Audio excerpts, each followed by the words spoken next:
வணக்கம். நான் உங்கள் ஜெகநாதன். முதல்வரானதும் விஜயின் 3 உத்தரவுகள். அத பத்தி தான் முழுக்க முழுக்க பார்க்க போறோம்.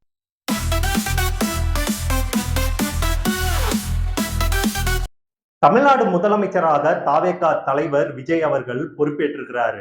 அவருக்கு பொறுப்பு ஆளுநர் அர்லேக்கர் இருக்காரு இல்லைங்களா? அவரு பதவி பிரமாணம் ஏற்றி வச்சிருக்கிறாரு. ஆளுநர் முன்னிலையில விஜய் ரசிகர் பார்த்தீங்கன்னா, காப்பு பிரமாணமும் எடுத்திருக்காங்க.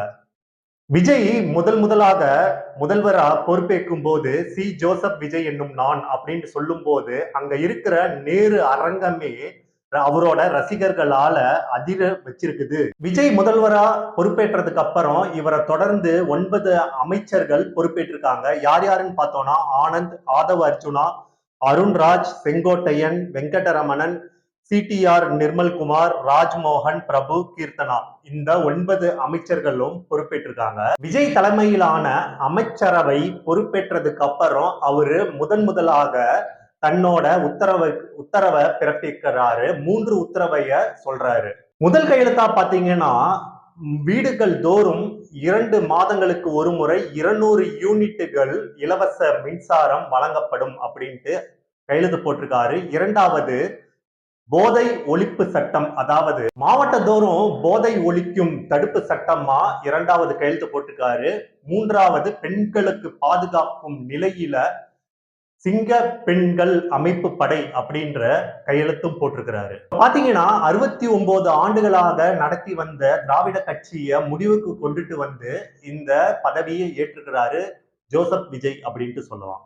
தமிழ்நாடு அரசு விழாக்கள்ல பாத்தீங்கன்னா தமிழ் தாய் வாழ்த்து பாடப்படும். அதற்கு பதில் வந்தே மாதரம் அப்படின்ற பாடல் இந்த விழாவில் ஏற்பட்டிருக்குது. அதை தொடர்ந்து பாத்தீங்கன்னா இந்தியாவோட தேசிய கீதமான ஜனகணமன பாடல் பாடப்பெற்றது. பதவியேற்பு விழாவில் பாத்தீங்கன்னா யார் யார் இருந்தாங்கன்னா ஆளுநர் விஜய் மற்றும் 9 அமைச்சர்கள் மற்றும் காங்கிரஸ் தலைவர் ராகுல் காந்தி அவர்களும் மேடையில உட்கார்ந்து இருந்தாங்க.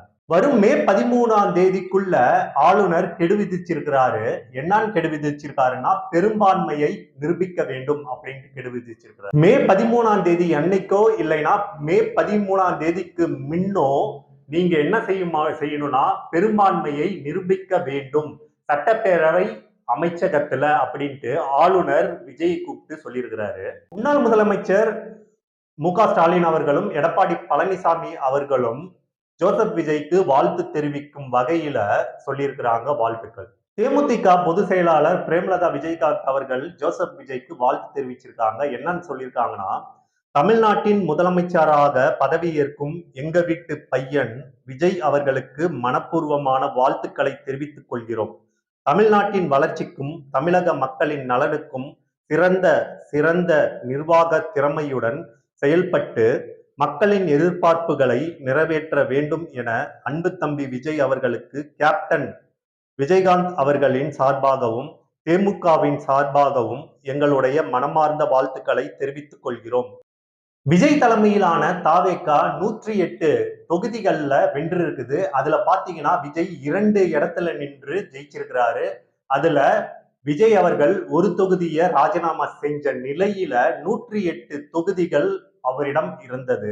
காங்கிரஸ் 5, இந்திய கம்யூனிஸ்ட், மார்க்சிஸ்ட் கம்யூனிஸ்ட், விடுதலை சிறுத்தைகள், இந்திய யூனியன் முஸ்லிம் லீக் இவங்கெல்லாம் சேர்த்து 4 கட்சிகளும் சேர்ந்து தலா 2 தொகுதிகள் கொடுத்த நிலையில 120 தொகுதிகள் பெற்று பெரும்பான்மையை அமைச்சிருக்கிறாரு ஜோசப் விஜய். மே 4ஆம் தேதி வாக்கு எண்ணிக்கைகள் எண்ணப்பட்டு முடிவுகள் வெளியிடப்பட்டது. அதுல பாத்தீங்கன்னா 108 தொகுதிகள் வென்ற நிலையில ஜோசப் விஜய் 2 தொகுதிகள்ல வென்று அதுல 1 ராஜினாமா செய்த நிலையில 107 தொகுதிகள் பெரும்பான்மையான இடம் கிடைத்திருந்த நிலையில மீதமுள்ள இடங்களுக்காக தனிப்பெரும் கட்சியாக பிடித்து உருவெடுத்திருந்திருக்கு தாவேகா. இந்திய அரசமைப்பில் நம்பிக்கை இல்லாத வகுப்புவாத சக்திகளை கூட்டணியில் இருந்து வெளியே வைக்க வேண்டும் என்ற நிபந்தனையுடன் காங்கிரஸ் கட்சி என்ன செய்யுதுன்னா 6ஆம் தேதி 5 இடங்களை கொண்டு ஆதரவு அளிச்சிருக்குது தாவேகாக்கு.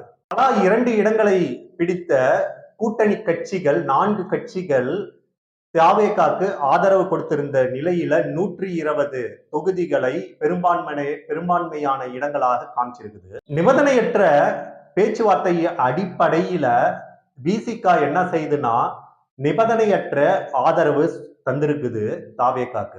2 எம்எல்ஏக்கள் வச்சிருக்கிற ஐஏஎம்எல்யூ கட்சியும் பாத்தீங்கன்னா ஆதரவு அளிச்சிருக்குது.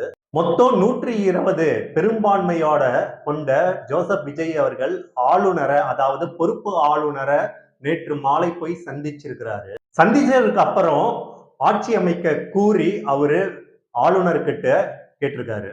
தாவேகா கட்சி ஜோசப் விஜய் அவர்களை பொறுப்பு ஆளுநர் அர்லேக்கர் அவர்கள் என்ன செய்யறாருன்னா ஞாயிற்றுக்கிழமை, அதாவது 10ஆம் தேதி காலையில முதலமைச்சர் பொறுப்பை வழங்கி அவருக்கு கௌரவிக்கும் வகையில முதலமைச்சர் பதவியை அவருக்கு ஏற்றி வைக்கிறாரு மக்கள் முன்னிலையில நேரு கலையரங்கத்துல. அதுக்கப்புறம் முதலமைச்சராக பதவி ஏற்றதுக்கு அப்புறம் ஜோசப் விஜய் பல நம்பிக்கை ஊட்டும் வகையில மக்களுக்கு வெளிப்படையாக அவரோட சொல்லியிருக்கிறாரு. என்னன்னா, எனக்கு ஆதரவு அளித்த, என்னை முதலமைச்சராக பதவி வகித்து கொடுத்த நண்பர்கள், நண்பிகள் மற்றும் சகோதர சகோதரிகள், அண்ணன் தம்பிகள், தாய்மார்கள், அம்மாக்கள், அவர்கள் எல்லாத்துக்கும் நான் நன்றி தெரிவிக்கிறேன் அப்படின்ட்டு சொல்லியிருக்கிறாரு. அது மட்டும் இல்லைங்க, ஜோசப் விஜய் அவர்கள் என்ன சொல்லியிருக்கிறாருன்னா, நீங்க எதிர்பார்க்கிற மாதிரி நான் ஆட்சி அமைத்து உங்களுடைய ஆட்சி என்ற வகையில நான் உங்களுக்கு, அதாவது மக்கள் ஆகிய உங்களுக்கு, என் மக்களுக்கு செய்வேன் அப்படின்ட்டு சொல்லியிருக்கிறாரு.